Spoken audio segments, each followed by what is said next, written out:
Hello hi నమస్తే, నేను Edula Praveen traveller. So after long time మళ్ళీ ఇంకొక వీడియో చేసుకుంటూ వచ్చేసిన. సో ఈ వీడియో దేని గురించి అంటే, సో నేను ఏ స్టేట్కి అయినా సరే స్టేట్ బార్డర్ క్రాస్ చేయగానే ఒక వీడియో చేస్తాను కదా. సో ఒక స్టేట్ గురించి రివ్యూ లాంటిది, అన్నిటికీ సంబంధించినది ఈ రివ్యూ. సో నేను ఈసారి స్టేట్ గురించి కాదు కానీ ఎంటైర్ ఇండియా గురించి, ఇండియా మొత్తం జర్నీ చేసిన కదా సార్. సో ఇండియా గురించి ఒక చిన్న రివ్యూ లాంటిది చేస్తా. సో దాని గురించి ఈ వీడియో. సో ఈ వీడియో మొత్తం చూడండి, అందరికీ మంచి అనిపిస్తుంది, ఒక చిన్న జనరల్ నాలెడ్జ్ లాంటిది. సో ఈ వీడియో దీని గురించి అంటే, మన దేశంలో నా జర్నీలో నేను జర్నీ చేసిన తర్వాత నేను ఏ విధంగా ఫేస్ చేసిన, అసలు నాకు ఎలాంటి ప్రాబ్లమ్స్ నాకు ఏమనిపించింది అనేది నేను దీని గురించి చెప్తాను. సో నా జర్నీ నేను ఒక ఎంటర్టైన్మెంట్ గురించి అయితే స్టార్ట్ చేసిన, కానీ అది జరిగింది అయితే వేరు, అది నన్ను వేరే వైపుకి తీసుకెళ్ళింది. సో అది ఎలాంటిది అంటే, నేను రెండు విధాలు దీన్ని డివైడ్ చేస్తాను, ఒకటి సౌత్, ఒకటి నార్త్ ఇండియా లాగా. So south India, north India అని డివైడ్ చేసేసి ఫస్ట్ సౌత్ ఇండియా గురించి మాట్లాడదాం. సౌత్ ఇండియాలో మన దగ్గర ఎక్కువ దొరికేటివి, మన దగ్గర ఎక్కువ ఎవరు రిచ్ అనేది చూసుకుందాం. అయితే ఇప్పుడు సౌత్ ఇండియాలో అయితే మనకు చూసుకున్నైతే అగ్రికల్చర్ చాలా ఎక్కువ ఉంటుంది. సో మనకు 5 స్టేట్లు ఉంటాయి, 5 స్టేట్లలో ఫుల్ అగ్రికల్చర్ ఉంటుంది. అంతేకాకుండా మన దగ్గర ఎడ్యుకేషన్ ఎక్కువ ఉంటుంది. ఎడ్యుకేషన్ చదువుకునే తెలివితేటలు మన దగ్గర ఎక్కువ ఉంటాయి. అంతేకాకుండా లేబర్ అనేది చాలా ఎక్కువ ఉంటుంది, అంతా కూడా ఎక్కువ కాదు. నార్త్తో పోలిస్తే మన దగ్గర లేబర్ అనేది చాలా తక్కువ ఉంటుంది. అందరు చదువుకునే వాళ్ళు ఉంటారు, చదువుకొని లేబర్ పని చేసే వాళ్ళు చాలామంది ఎక్కువ ఉంటారు. అంతేకాకుండా మనకు కంపెనీస్ ఎక్కువ ఉంటాయి. ఇంకా టూరిజం అనేది కూడా కొంచెం బాగానే ఉంటుంది, కొంచెం తక్కువనే అట్లయినా కూడా. సో తమిళనాడులో టూరిజంతో సంబంధం లేదనుకోవద్దు. సో టూరిజంతో కూడా రాష్ట్ర అభివృద్ధి అనేది పెరుగుతుంది. సో మన దగ్గర ఉన్నాయి ఇవి. నార్త్ ఇండియాలో చూసుకున్నట్టయితే అగ్రికల్చర్ ఉంటుంది, కానీ అన్ని స్టేట్లలో ఉండవు, కొన్ని స్టేట్లలో మాత్రమే ఉంటుంది. ఒక గుజరాత్, ఇట్లా వెస్ట్ బెంగాల్, ఇలాంటి వాటర్ ఉన్న ప్లేస్లలో అయితేనే ఎక్కువ ఉంటుంది. మన దగ్గర అయితే మొత్తం వాటర్ ప్లేస్ కాబట్టి, కింద మొత్తం వాటర్ ఉంటుంది కాబట్టి, సో మనకు వాటర్ ఎక్కువ ఉంటుంది, మనకు పంటలు ఎక్కువ ఉంటుంది. సో అలా తక్కువ వండుతుంది. అంతేకాకుండా ఇప్పుడు వచ్చేసి సో నార్త్లో వాటర్ చాలా తక్కువ ఉంటుంది. అంతేకాకుండా సో వాళ్ళకు అగ్రికల్చర్ కొంచెం ఇబ్బంది, అంత కూడా తక్కువ ఉంటుంది కానీ కొంచెం తక్కువ ఉంటుంది. సో మనము సముద్రం దగ్గర ఉంటాం కాబట్టి మనకి ఎక్కువ ఉంటుంది. అండ్ కంపెనీస్ కూడా చాలా ఎక్కువనే ఉంటాయి అక్కడ. ఎడ్యుకేషన్ చాలా తక్కువ ఉంటుంది కాబట్టి అక్కడ పేదరికం ఎక్కువ ఉంటుంది, నిరుద్యోగం ఎక్కువ ఉంటుంది. సో అక్కడి నుంచి అందుకే ఇక్కడ వచ్చి పని చేసుకుంటారు. సో ఆ విధంగా చూసుకుంటే వాళ్ళ దగ్గర కొంచెం సంపద అనేది వాళ్ళ దగ్గర తక్కువనే ఉంటుంది, మన దగ్గర ఎక్కువ ఉంటుంది. మనకు గవర్నమెంట్ రూల్స్ ప్రకారం చూసుకుంటే గవర్నమెంట్ మనకు రూల్స్ ఎక్కువ ఉంటాయి, వాళ్ళకి చాలా తక్కువ ఉంటాయి. సో ఆ విధంగా చూసుకుంటే వాళ్ళని చాలా చిన్నగానే చూస్తారు. వాళ్ళకంటే నార్త్తో పోలిస్తే సౌత్ ఇండియా చాలా అభివృద్ధిలో ఉంటుంది. సో మన దగ్గర వచ్చేంత సంపద, మన దగ్గర వచ్చేంత ఫండ్స్ గవర్నమెంట్కి నార్త్లో రావన్నమాట. ఎందుకంటే అక్కడ అగ్రికల్చర్ తక్కువనే, ఏ విధంగా చూసినా అంతా తక్కువనే. కంపెనీస్ ఎక్కువ ఉంటాయి అక్కడ, కానీ ఎన్ని కంపెనీలు ఉన్నా అక్కడ ఉన్న జనాభాకి చాలా తక్కువనే. సో అది విషయం. ఏ విధంగా చూసుకున్నా ఇండియా మొత్తంలో ఎకనామికల్గా చూసుకుంటే మనమే ఎక్కువ డబ్బులు అనేది దేశంలో సంపాదించి ఇస్తున్నాం సౌత్ ఇండియా నుంచి. సో నార్త్లో అనేది కంపెనీస్ నుంచి వస్తాయి, అగ్రికల్చర్ నుంచి అంటే చాలా తక్కువ వస్తాయి. సో మనం అగ్రికల్చర్లో ఫస్టే ఉంటాం, కంపెనీస్లో ఫస్టే ఉంటాం. సో మన దేశ అభివృద్ధి ఏ విధంగా ఉంటుంది అనేది చూసుకుంటే, సో అంతకంటే important North India, South India చూసినాంగా. సో ఇప్పుడు నార్త్ ఈస్ట్ ఇండియా చూద్దాం. నార్త్ ఈస్ట్ ఇండియా ఏంటిదంటే 7 సిస్టర్స్, అరుణాచల్, మేఘాలయ, అస్సాం, సిక్కిం, త్రిపుర అని ఉంటుంది కదా. సో దానికి అది చూసుకున్నట్టయితే మన ఇండియన్ రూల్స్ అన్నీ ఒకలాగుంటే వాళ్ళంతా ఒకలాగుంటుంది. వాళ్ళు మేము ఇండియన్సే కామని చెప్పుకుంటారు, నార్త్ ఈస్ట్ ఇండియన్స్. సో వాళ్ళు కొంచెం తేడాగానే ఉంటారు, మనను యాక్సెప్ట్ చేయరనమాట. సో ఆ విధంగా ఉంటుంది. భారతదేశ అభివృద్ధి అనేది ఏ విధంగా జరుగుతుంది అనే దాని గురించి మాట్లాడతాం. సో భారతదేశ అభివృద్ధి అనేది జీడిపితోని కొలుస్తారు. భారతదేశం రాష్ట్ర అభివృద్ధి కానీ, భారతదేశ అభివృద్ధి కానీ జీడిపితోని కొలుస్తారు. జీడిపి అంటే ఏంటిదంటే gross domestic product. So gross domestic products అనేది జీడిపి అనేది ఏ విధంగా పనిచేస్తుంది అంటే, సో మన రాష్ట్రంలో ఉండే కంపెనీలు ఉంటాయి కదా, ఆ కంపెనీల నుంచి ఈ అభివృద్ధి అనేది జరుగుతుంది. సో ఈ అభివృద్ధి కంపెనీల నుంచి ఏ విధంగా అభివృద్ధి చెందుతుంది అనేది తెలుసుకుందాం మనం ఫస్ట్. సో అభివృద్ధి అనేది ఎట్లుంటుంది అంటే, మనకు ఇప్పుడు ఫర్ ఎగ్జాంపుల్ మీరు రెగ్యులర్గా ఎప్పుడు ఇంట్లో నిమ్మకాయ రసం చేసుకొని తాగుతారు. సో దాన్ని మనం ఏం చేయాలంటే, దాన్ని మనం మంచిగా తయారు చేసి మనం మన చుట్టుపక్కల ఉన్న మా షాప్లలో ప్రొడ్యూస్ చేయాలి. సో ప్రొడక్షన్ అనేది చేసి షాప్లలోకి పంపించిన తర్వాత సో అది సేలింగ్ అనేది పెరుగుతుంది. ఒకవేళ జనాలకు కానీ నచ్చితే షాప్ టు షాప్ ఇట్లా పెరుగుతూ పోతుంది. సో ఆ విధంగా షాప్ టు షాప్ పెరిగిన తర్వాత రాష్ట్రానికి, జిల్లాల నుంచి రాష్ట్రాల నుంచి దేశాలకి ఇట్లా మనం ఈ రాష్ట్రం తెలంగాణ రాష్ట్రం నుంచి వేరే రాష్ట్రంలో అమ్మితే వాళ్ళ రాష్ట్రంలో డబ్బులు మనకు వస్తాయి. సో అప్పుడు మన సంపద అనేది పెరుగుతూ ఉంటుంది. సో అట్లా మల్టీ కంపెనీస్ అనేది ఒకరి నుంచి ఒకరు కొంతమంది పుట్టుకొని వచ్చేసి కొన్ని కంపెనీలు అనేది పెరిగితే అది ఆ విధంగా ఆ రాష్ట్ర అభివృద్ధి అనేది తలసరి ఆదాయం అనేది పెరుగుతుంది. సో అప్పుడు రాష్ట్ర అభివృద్ధి పెరుగుతుంది. సో అట్లనే దేశంలో కూడా ఉన్న కంపెనీలు ఇప్పుడు మన రాష్ట్రంలో ఉన్న ఇప్పుడు నేను క్లిక్ అయినా ఆ కూల్ డ్రింక్ తయారు చేసి ఇప్పుడు సో నిమ్మకాయ రసం అనేది తయారు చేసి ఆ కూల్ డ్రింక్ తయారు చేసి మన దగ్గర మన తెలంగాణ క్లిక్ అయింది, అనేక రాష్ట్రాలలో క్లిక్ అయింది. సో అది విదేశాలకి సప్లై చేస్తే అక్కడ కూడా క్లిక్ అయిందనుకో అక్కడి సంపద మనకు వస్తుంది.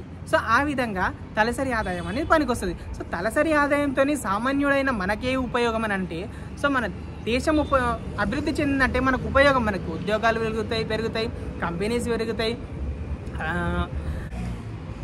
మామూలుగా మీరు న్యూస్లలో నిన్నే ఉంటారు, రీసెంట్గా మన తెలంగాణ గవర్నమెంట్ చేంజ్ అయింది. సో అందులో ఏమని చెప్తారు, కేసీఆర్ 10,000 కోట్లు అప్పు చేసిపోయిండు, జగన్ ఇన్ని వేల కోట్లు అప్పు చేసిపోయిండు, చంద్రబాబు నాయుడు 15,000 కోట్లు అప్పు చేసిపోయిండు అనేది ఇట్లా వస్తుంది మనకు.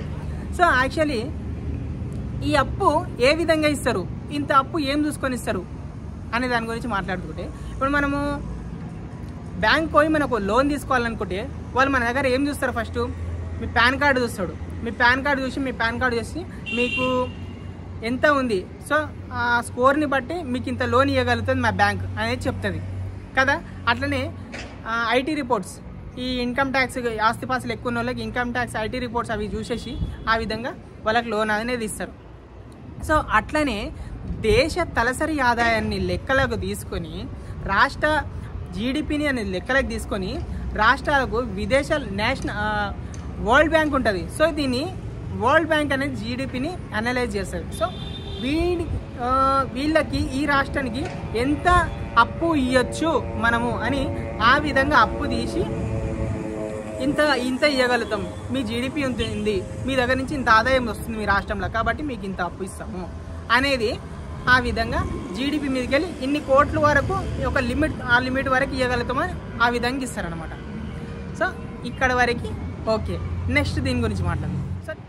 సో మన జీడిపి అనేది ఈ విధంగా ఉపయోగపడుతుంది. సో ఇదంతా ఎందుకు చెప్పినంటే నేను నెక్స్ట్ చెప్పబోయే దానికి ఇది అవసరం కాబట్టి ఇప్పుడు నేను జీడిపి అనేది ఏ విధంగా ఉంటుందని చెప్తాను.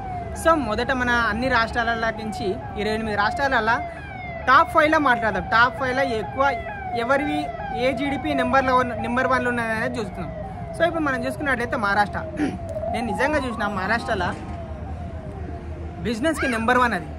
ఇప్పటి నుంచే కాదు, ఇప్పటి నుంచే నెంబర్ 1.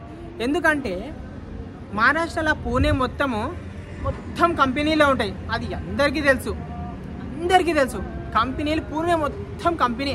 ఇప్పుడు పూణే ఒక మహారాష్ట్ర ముంబై సిటీ కంటే పెద్దగా అయిపోయింది. ఇప్పుడు అది పూణే అంత పెద్దగా అయిపోయింది. ఎట్లా, జస్ట్ కంపెనీలతోనే. అంటే అంత కంపెనీలు అనేది అక్కడ ఉన్నాయి మొత్తం. ఎక్కడ అంటే పూణే నుంచి స్టార్ట్ చేస్తే మన తెలంగాణ బార్డర్కి వచ్చే వరకు మొత్తం అవన్నీ మహారాష్ట్ర కంపెనీలే. సో భారతదేశంలో నెంబర్ 1 కంపెనీలు ఉన్నాయంటే అదే. సో సెకండ్ లిస్ట్లో చూసుకున్నట్టయితే మనము తమిళనాడు, ఇక చెన్నై తమిళనాడు. అక్కడ మనకు చెన్నై అవుట్స్కట్లో చూసినట్టయితే ఎన్నో మల్టీ కంపెనీస్ ఉంటాయి అక్కడ. నేను చూసిన కాబట్టి చెప్తున్నా, మల్టీ కంపెనీస్ ఉంటాయి. సో అక్కడి నుంచి మీరు ఎప్పుడైనా హైవేలో చూసినట్టయితే నేషనల్ హైవేలా అక్కడి నుంచి స్టార్ట్ చేస్తే గూడ్స్ నార్త్ ఇండియా మొత్తం ఇట్లా లదాఖ్ వరకు మొత్తం మనాలి వరకు అయితే ట్రాన్స్పోర్టేషన్ అయితే జరుగుతుంది. ఇక మనాలి నుంచి ఇట్లా పోవాలంటే చాలా కష్టమే, రోడ్లు డేంజర్ ఉంటాయి అవి. సో దాని తర్వాత అస్సాం అరుణాచల్ బార్డర్ దాకా ఇక్కడ నుంచి పోతాయి. నేను అక్కడ చాలామంది మన ఆంధ్ర బండ్లు తెలంగాణ బండ్లను చాలా చూసినా నేను అక్కడ. అంతేకాకుండా తమిళనాడు బండ్లు ఎక్కువ ఉంటాయి. అసలు మల్టీనేషనల్ కంపెనీలకి తమిళనాడు టీఎన్ బండ్లు అయితే మస్తు కనబడతాయి. సో అక్కడి నుంచి అక్కడ వరకు ట్రాన్స్పోర్టేషన్ భారతదేశంలో అక్కడి నుంచి ఇక్కడ నుంచి అక్కడ చాలా జరుగుతాయి. చాలా ఉంటాయి అసలుకి. తమిళనాడు అయితే నెంబర్ 2 పొజిషన్లో ఉంది. దాని తర్వాత చూసినట్టయితే మనకు గుజరాత్ అసలు ఒకప్పుడు పేద రాష్ట్రం, కానీ ఈరోజు గవర్నమెంట్లు మారడం తర్వాత కానీ ఆడ ఎన్నో కంపెనీలు ఉంటాయి. కంపెనీలు ఉన్నా కూడా పేదరికం అయితే ఘోరంగా ఉంటుంది. అక్కడ జనాభా ఎక్కువ ఉంటుంది, ఎడ్యుకేషన్ తక్కువ ఉంటుంది. అంతేగా జనాభా అయితే ఎక్కువ ఉంటుంది కానీ ధనం అయితే తక్కువ ఉంటుంది. ఆడ పేదరికం ఇంకా ఎక్కువనే ఉంటుంది. అదే అర్థం కాదు, అది ఏందో గుజరాత్ ఏందో నాకు ఇంత కూడా అర్థం కాదు. జనాభా ఎక్కువ ఉంటుంది, పేదరికం ఎక్కువ ఉంటుంది, ఎడ్యుకేషన్ తక్కువ ఉంటుంది, కంపెనీలు ఎక్కువ ఉంటాయి కానీ ఆ పేదరికం మాత్రం అంతమవ్వదు. సో అది తర్వాత కర్ణాటక మన సౌత్ ఇండియానే. సో కర్ణాటక గురించి అందరికీ తెలుసు, బెంగళూరు క్యాపిటల్ సిటీ. ఆడ ఎన్నో కంపెనీలు ఉన్నాయి, ఎన్నో ఉన్నాయి, ఏమేమి మస్తు బిజినెస్ ఉన్నాయి. నేను కూడా అక్కడ కొన్ని రోజులు జాబ్ చేసిన కర్ణాటకలో. చాలా కంపెనీలు ఉన్నాయి కర్ణాటకలో. అసలు తమిళనాడులో కంటే ఎక్కువనే ఉన్నాయని చెప్పుకుంటా నేనైతే. కానీ తమిళనాడు అయితే ఫస్ట్లో ఉంది, కానీ కర్ణాటక అయితే సెకండ్లో, ఫోర్త్లో ఉంది. సో కర్ణాటకలో మల్టీ కంపెనీలు ఉన్నాయి, మల్టీ బ్రాండ్స్ ఉన్నాయి. నేను చాలా ఒక జాబ్ చేసేది మల్టీ బ్రాండ్ ఇట్లా వేరే హౌస్లలో తిరుగుతుంటే చాలా ఫ్యాక్టరీలు చాలా ఉన్నాయి అక్కడ. వైన్ ఫ్యాక్టరీలు కూడా ఉన్నాయి. వైన్ ఫ్యాక్టరీలు కూడా తెలిసే మీకు, చాలా వైన్ ఫ్యాక్టరీలు ఉంటాయి. సో ఆ విధంగా 5th వస్తే ఉత్తరప్రదేశ్లో ఇక మొత్తం ఇల్లీగల్ అనమాట. ఇల్లీగల్ కంపెనీలు ఎక్కువ ఉంటాయి, అంటే సగం నడుస్తాయి అవి. సో ఇక దాని గురించి అది ఎవ్వరికి చెప్పాల్సిన అవసరం లేదు, అది అందరికీ తెలిసి. అది పెద్ద కంపెనీ అది. తర్వాత west Bengal. Actually west Bengal number 1 పొజిషన్లో ఉండాలి ఇండియాలోనే. ఎందుకనంటే ఇండియాలో ఫస్ట్ అసలు ఈస్ట్ ఇండియా కంపెనీ స్టార్ట్ చేసిందే అక్కడ. బ్రిటిష్ వాళ్ళు వచ్చి షిప్లా ఈస్ట్ ఇండియా కంపెనీ స్టార్ట్ చేసింది అక్కడ, కాబట్టి వాళ్ళు నెంబర్ 1 పొజిషన్లో ఉండాలి. కానీ ఎన్నో మల్టీ కంపెనీస్ అక్కడ స్టార్ట్ అయింది. అక్కడ కొన్ని ఇప్పటికీ చూస్తే అది రిచ్ కనబడుతుంది. అసలు అది వేరే లెవెల్ అసలు కోల్కతా అంటే అట్లా ఉంటుంది అది. కానీ ఈరోజు మరి అది 6th పొజిషన్లోకి వచ్చింది ఎకనామిక్స్లో. సో జీడిపి దాని రేటు కూడా 6th పొజిషన్లో ఉంది. ఎంత బిజినెస్ అది. సో ఇప్పుడు మనము మన కంట్రీలో టాప్ 5. సో మన తెలంగాణ చెప్పలేదు కదా. సో మన తెలంగాణది వచ్చేసి 9th పొజిషన్లో ఉంటుంది. ఎందుకు 9th పొజిషన్ అంటే మన దగ్గర కంపెనీలు లేవు, పైన పట్టారం లోన లొట్టారం ఏమీ ఉండదు మన తాన. మరి లాస్ట్ గవర్నమెంట్ మనకు చేసింది అంటే, లాస్ట్ గవర్నమెంట్ ఏం చేసిందంటే హైదరాబాద్లో హైటెక్ సిటీని మాత్రమే డెవలప్ చేసింది. హైటెక్ సిటీ కొంపల్లి, కుకట్పల్లి, మణికొండ, లింగంపల్లి ఈ ఏరియాలను బాగా డెవలప్ చేసింది. చెయ్యలే అని కాదు. హైదరాబాద్ అంటే అవి కావు, ఇక్కడ సైడ్ ఉన్నాయి కదా ఇంకా ఓల్డ్ సిటీ, గిల్ సిటీ, ఇవన్నీ చార్మినార్, మలక్పేట, ఇవన్నీ ఉన్నాయి కదా, సికింద్రాబాద్, ఇవన్నీ ఏవి డెవలప్ ఉండవు. బేగంపేట ఏవి డెవలప్ ఉండవు. అంతే చెప్తున్నాయి కదా, పైన పట్టారా లోన మేడిపండు చూడు మేలిపండు, పొట్ట విప్పి చూడు పురుగులుండు అనేది. అంతే. ఎవడైనా సరే ఆన్లైన్లో చూపిస్తారు ఫోటోలు వీడియోలు, కానీ అక్కడ వరకే చూపిస్తారు. ఇక్కడ ఏముంటుందని ఎవరికి తెలియదు.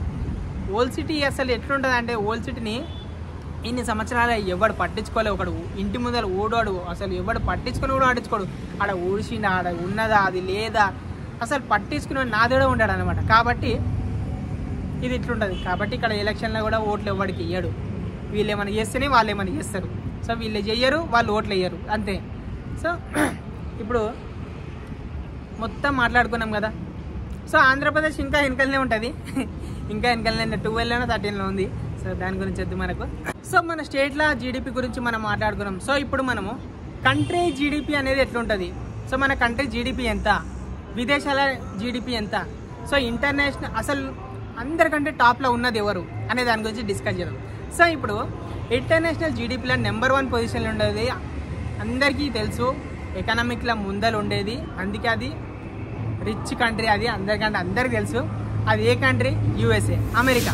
సో దాని జీడిపి వచ్చేసి 25,500 ట్రిలియన్స్ ఉంది. ట్రిలియన్స్ అంటే ఇక జీరోలు చాలా పెద్దగా ఉంటాయి అవి, ట్రిలియన్స్ అనేది. సో 25,500 ట్రిలియన్స్ ఉంది అది. సో సెకండ్ ప్లేస్లో ఉన్నది చైనా. చైనా జీడిపి వచ్చేసి 18,000 జీడిపిలు ఉంది. సో అంత టాప్ లెవెల్లో ఉంది అసలు జీడిపి అనేది. అది అసలు అల్టిమేట్, అసలుకి ఆల్మోస్ట్ ఎంత దగ్గరనే, దాని పక్కనే ఉంటుంది ఆల్మోస్ట్. అది ఒక 4-5 అంతే. యాక్చువల్లీ ఈ పార్టీకి చైనా అనేది అమెరికా జీడిపిని క్రాస్ చేసి ఉండాలి, కానీ ఎందుకు క్రాస్ చేయలేకపోయిందంటే అది లాస్ట్ టైం అందరికి తెలిసిందే, ఒకటి జరిగింది కదా 2019లో అందరం ఫేస్ చేసిందే. సో దానివల్ల అది అనేది దాన్ని అమెరికా వాళ్ళు వీళ్ళ మీద చేసిరని అని అంటారు. సో వీళ్ళు ముందరికి రావడం వాళ్ళకి ఇష్టం లేక వీళ్ళు అనేది ఆ విధంగా వాళ్ళని వెనుకకు నూకేయాలని పిచ్చి పాలిటిక్స్ ద్వారా సో వాళ్ళు ఇట్లా చేశారు. కానీ నిజంగా చెప్తున్నా, చైనాలో ఉన్నంత టెక్నాలజీ వేరెవ్వరి దగ్గర ఉండదు. ఎందుకంటే వాళ్ళ దగ్గర ఒకటే చెప్తారు, మన దగ్గర గవర్నమెంట్ జాబ్లు, వాళ్ళ దగ్గర గవర్నమెంట్ జాబులు ఉండవు. ఇంకోటి ఏంటంటే ల్యాండ్స్ ఒక్కొక్కడికి 100 ఎకరాలు, 200 ఎకరాలు, 300 ఎకరాలు ఇట్లా ఉండవు, లీజ్కి ఇచ్చేస్తారు. ఇప్పుడు ఒక బిల్డింగ్ ఉంది, ఆ బిల్డింగ్ కూడా లీజ్కి ఇచ్చేస్తారు. ఎందుకంటే వాడు ఒకటే ఉంటుంది, అరే ఈ సంవత్సరం వరకు నేను లీజ్కి తీసుకున్నా, దీనికి ఇంత అమౌంట్ తీయాలి, సో దీని నుంచి ఇంత సంపాదించాలి, ఇక్కడ లీజ్ పైసలు, ఇక్కడ ఈ న్యాయ పైసలు. సో ఈ విధంగా ప్రతి ఒక్కడు అక్కడ కష్టపడతాడు. కాబట్టి ఆ విధంగా మన దగ్గర ఏముంటుంది, జాబ్ ఉన్న సొంత ఇల్లు ఉంటే కథం, మనకేం అవసరం రా పై, మనం ఏ పని చేయాల్సిన అవసరం, మనకు వచ్చేస్తాయి, పైనుంచి వస్తాయి, మనకేమో అవసరం ఉన్నప్పుడు కష్టపడదాం, లేనప్పుడు లేదు, అంతే. సో ఆ విధంగా అనేది చైనా అనేది ముందరికి వెళ్ళిపోయింది. ఎందుకు చైనా గురించి నేను ఇంత చెప్తున్నానంటే, అమెరికా నుంచి చూసుకుంటే 25,500 ట్రిలియన్స్, 18,000 ట్రిలియన్స్ అంటే ఎంత దగ్గరలో ఉన్నది అసలు చూసారు కదా. సో దీని గురించి ఇంత చెప్తున్నా కదా. మరి మన ఇండియన్ జీడిపి ఎంత తెలుసా? 3,700 ట్రిలియన్స్. ఎక్కడ 3,700, ఎక్కడ 17,000 జీడిపి, 18,000 జీడిపి, ఎక్కడ 25,000 ట్రిలియన్ జీడిపి? ఏమైనా సంబంధం ఉందా అసలు? వాళ్ళ వరకు మనం రీచ్ అవుతామా? ఎందుకు రీచ్ అవ్వలేము చెప్పుర్రి? ఎందుకంటే మన పిచ్చి పాలిటిక్స్, మన పిచ్చి ప్రజలు. మన దగ్గర పొలం ఉందనుకో, అవి మన పిల్లలకు అంత ఆశ పెడతాడు వాడు. కానీ అదే పొలం నమ్మేసి వాడు ఒక బిజినెస్ స్టార్ట్ చేసిన అనుకో, వాడు కాకపోతే వేరే వాళ్ళతో ఖాళీ ఉన్నాడు అనుకో, వానికి ఇచ్చి వాడు ఏమంటే వాడు అంతకంత డబల్ చేస్తాడు కదా. కానీ ఆ ఆలోచన అనేది వాళ్ళకు ఉండదు, ఎందుకంటే బద్ధకం అంతే. వాడు చెయ్యడు, వాడు బాగుపడాడు, ఇంకొని బాగుపడనియాడు. సో మన దగ్గర ఉన్నది, నేను ఇండియా మొత్తం ట్రావెల్ చేసి వచ్చిన తర్వాత నాకు ఒకటి తెలిసింది ఏంటంటే, అందరు నన్ను కూడా ఒకటే అన్నారు, అంత పెద్ద జర్నీ చేసిన కాబట్టి నాకు ఇంత నాలెడ్జ్ తెలుసు. సో జీడిపి అంటే ఏందో కూడా నాకు ఒకప్పుడు తెలియదు, నేను జర్నీ చేసిన తర్వాత నాకు తెలుసు. కానీ జీడిపి ఈ విధంగా పెరుగుతున్న విషయం, అసలు జీడిపి అంటే ఏందో కూడా నాకు తెలియదు. సో నేను తిరిగినానికే నాకు తెలుసు. సో అందరూ ఏమంటారు, అసలు ఏమొస్తుంది, ఇండియా మొత్తం తిరిగిన అవసరం ఏముంది, అది ఇది అని అంటారు. అంటే మనిషి ఏం చేసినా సరే ఒక పేరు పెడతాడు. మనం చేసినామనుకో దాని పైసలు ఖర్చు పెట్టి ఎందుకు అంటారు, అదే చేయలేదనుకో ఏం చేసినట్ట. అంటే మనిషికి ఏంది, ఏదో ఒకటి అనాలే, వానికి ఉన్న పని ఏంది అనాలంతే. సో ఆ విధంగా ఉంటుంది అనమాట మన ఇండియాలో. సో వాడు బాగుపడాడు, ఇంకొని బాగుపడనియాడు. సో మల్టీ కంపెనీస్ అనేది మనం కూడా స్టార్ట్ చేయాలి. మల్టీ కంపెనీస్ చిన్న నుంచి పైకి రాగలుగుతాం. ఒకటేసారి ఎవ్వరం అంబానీలే అయిపోము. సో చిన్న కంపెనీల నుంచి స్టార్ట్ చేస్తే ముందరికి అనేది మన దేశం కూడా ముందరికి ఎదుగుతుంది. సో అంతేకాకుండా ఇప్పుడు మనం వాడే ప్రోడక్ట్లు ఉన్నాయి, సో మేడ్ ఇన్ అన్నీ చైనానే. ఐఫోన్ నుంచి స్టార్ట్ చేసుకుంటే ఎంఐ మేడ్ ఇన్, అది కూడా మ్యానుఫ్యాక్చరింగ్ అలా చైనా కంపెనీ అయితే అమెరికాది, కానీ మ్యానుఫ్యాక్చరింగ్ చేసేది మనకు మేడ్ ఇన్ చైనానే ఉంటుంది ఐఫోన్ కూడా. సో అది మేడ్ ఇన్ చైనా కిందకి మన లెక్కకి. మనం వాడే ప్రతి వస్తువు మన ఇంట్లో టీవీ గీవి ఎంఐ ఓప్పో గీపో అవి ఇవి రియల్మీ 1, నేను కూడా రియల్మీ 1 వాడుతున్నా. మనం వాడే ప్రతి వస్తువు చైనాకి ఇస్తాం కాబట్టి చైనా అనేది నెంబర్ 1 అనేది. ఒకవేళ మనం కూడా కష్టపడి మనం కూడా ముందలు కదిలితే మనది కూడా, మన దేశం కూడా ముందలు పోతుంది. మనం కూడా ఏదైనా బిజినెస్ అనేది చేయాలి. ఆ విధంగా మన దేశ అభివృద్ధి అనేది మనం చేయాలి. సో మనం ఏ విధంగా మనం అగ్రికల్చర్లో వెనకలనే ఉంటాము, బిజినెస్లో వెనకలనే ఉంటాము. అంబానీ లాంటి వాళ్ళని పైకి లేపుతాము, మన లాంటి వాళ్ళేమో కిందికి వస్తాము. ఉద్యోగం చేయడం గొప్ప కాదు, నువ్వు ఉద్యోగం చేయాల్సిన వాడిని కాదు, నువ్వు తెలివైనవి. కాబట్టి ఒక బిజినెస్ స్టార్ట్ చేయాలి. బిజినెస్ స్టార్ట్ చేస్తే దేశ అభివృద్ధి అనేది నువ్వు పెంచినవి అవుతావు. ఎన్ని రోజులని పైసలు ఉన్నోడు ఉద్యోగం చేస్తుండే, ఈరోజు పైసలు లేనోడు కూడా ఉద్యోగం చేస్తుండే. నాకు అదైతే అర్థమవుతుంది. కోట్లు అమ్మని చేయాలి, వెనకలేమో కోట్లు సంపాదించి పెడతాడు, కానీ ఆడేమో ఏదో కంపెనీలో పోయి పనిచేస్తాడు. ఎందుకు రా నాయన? ప్రతి ఒక్కటి గవర్నమెంట్ జాబ్ అంటారు. గవర్నమెంట్ జాబ్ అనేది తీసేసేయాలి. కులాలు అనేది తీసి పడేసేయాలి. మతాల విషయం పక్కన పెడితే కులాలు అనేది కంప్లీట్గా తీసి పడేసేయాలి మన దేశంలోకి వెళ్ళి. నిజంగా చెప్తున్నా, దీనివల్లనే ఈ భూములు కూడా ఉంటాయి కదా, లీజ్కి ఇచ్చేసాలి, గవర్నమెంట్ పెట్టేసాలి. ఎవ్వరికి సొంతం ఇల్లు ఉండదు, సొంతం పొలం ఉండదు, ప్రతి ఒక్కరు కష్టపడతాడు. ఆ కిరాయి కూడా గవర్నమెంటే డిసైడ్ చేయాలి సార్. నిజంగా చెప్తాను, అట్లా చెప్తేనే బాగుపడతారు ఈ దేశంలో. ఇంత బద్దకసం అంటే ఇంత తాగుతారు, పండుకుంటారు రోడ్ల మీద, ఎవ్వరికి ఏ బాధ్యత ఉండదు. సో ఎంతమంది మన దగ్గర గవర్నమెంట్ జాబ్ల కోసం వెయిట్ చేస్తుంటారు, గవర్నమెంట్ జాబ్, డిగ్రీలు చేస్తారు, ఎందుకు చదువుతారో అర్థం కాదు. కానీ డిగ్రీలు చేసామని చెప్పుకుంటారు, కానీ ఎవడు ఏవుపోకండి. ఎందుకంటే వాళ్ళకి తెలివి ఉండదు, ఏముండదు, సర్టిఫికేట్ మాత్రం ఉంటుంది. ఏమనంటే నాకు గవర్నమెంట్ అప్లికేషన్లు పడతలేదు, అప్లికేషన్ పడ్డప్పుడు అప్లికేషన్ పడకపోతే అదొక పర్సన్. సో ఈ గవర్నమెంట్ జాబ్ అనేది కూడా తీసి పడేసేయాలి, లీజ్కి పెట్టేసేయాలి. అన్ని కొన్ని రోజులు టెంపరీ జాబ్ పెట్టేసారు, గవర్నమెంట్ కింద కూడా టెంపరీ జాబ్ పెట్టాలి. చక్కగా అయితే రోడ్లు ఎవడైనా కానీ జాబ్ రాకముందుకు మొత్తం మంచిగా ట్రై చేస్తారు, జాబ్ వచ్చిన తర్వాత మొత్తం దేనికి పనికి రాకుండా అయిపోతుంది జనాలు. సో ఆ విధంగా అయితే మనమైతే దేశం అయితే ముందుకు పడాలంటే మనమే కారణం, వెనుకబడడానికి కూడా మనమే కారణం, అవి ముందుకు పోవాలంటే కూడా మనమే అది. సో కంపెనీలు అనేది కొంచెం ధనవంతులు ఉంటారు కదా, మీ అంత పెద్ద పెద్ద కంపెనీలు ఏం స్టార్ట్ చేయాల్సిన అవసరం లేదు, చిన్న కంపెనీతోనే స్టార్ట్ చేయాలి, చిన్న కంపెనీతో ముందరికి ఎదగాలని నేను అనుకుంటాను. సో నేనైతే ఈరోజు ఇంటికి వచ్చినా కూడా ఏ బిజినెస్ చేయలేకపోతున్నా, చేద్దాం అనుకున్నా. సో ఇక్కడ ఉండే గింట్లతోని నేను కూడా ఏ బిజినెస్ స్టార్ట్ చేయలేకపోతున్నా. చూస్తే నేను కూడా తొందరనే బిజినెస్ స్టార్ట్ చేద్దామని అనుకుంటున్నాను, ఏ బిజినెస్ అనేది డిసైడ్ చేసుకోలేకపోతున్నా. సో ఖచ్చితంగా అయితే కలుద్దాం, నెక్స్ట్ ఇంకొక వీడియో చేస్తా. అది ఎలాంటి వీడియో అంటే అందరూ అడుగుతారు బడ్జెట్ వీడియో. సో చాలామంది అడుగుతారు నెక్స్ట్ ఇంకొక పోయే వాళ్ళకు కూడా సపోర్ట్ అవుతానా, చేయండి అంటే. సో నెక్స్ట్ నేను బడ్జెట్ వీడియో చేస్తాను, సో ఇంకొన్ని రోజులు. So thank you so much, keep watching, enjoy.